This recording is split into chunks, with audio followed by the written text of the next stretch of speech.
Cyber বুলিংয়ে আপনি সফল হবেন না, পিনাকিকে ডক্টর স্নিগ্ধার কড়া জবাব।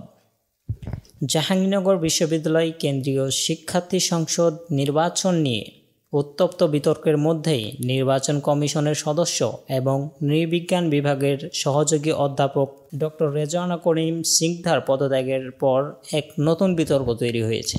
ফলাফল ঘোষণার দিনে অনিয়ম ও কারচুপির অভিযোগ তুলে পদত্যাগ করেন ডক্টর স্নিগ্ধা। তবে এর পরপরই অনলাইন অ্যাক্টিভিস্ট ও ব্লগার পিনাকি ভট্টাচার্য ফেসবুকে একটি স্ট্যাটাস দেন, যেখানে তিনি ডক্টর স্নিগ্ধার টিপ পড়া ও রাজনৈতিক অবস্থান নিয়ে ইঙ্গিতপূর্ণ মন্তব্য করেন।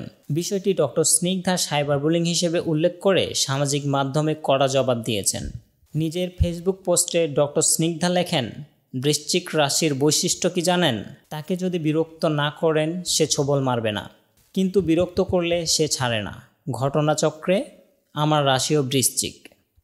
তিনি আরও লিখেছেন, আমাকে মিথ্যা রঙে রাঙাতে কিংবা সাইবার বুলিং করতে চাচ্ছেন, কিন্তু আপনি খুব একটা সফল হবেন বলে মনে হয় না। স্নিগ্ধা অভিযোগ করেন, পিনাকি ভট্টাচার্য বিদেশে বসে দক্ষিণপন্থীদের উস্কে দেওয়ার অপচেষ্টা করছেন। তার ভাষায়, আমি কোনো দলের নেত্রী নই, আমি একজন শিক্ষক। গত শাসন আমলে দুর্বৃত্তায়নের বিরুদ্ধে আমি বাংলাদেশেই থেকে লড়েছি।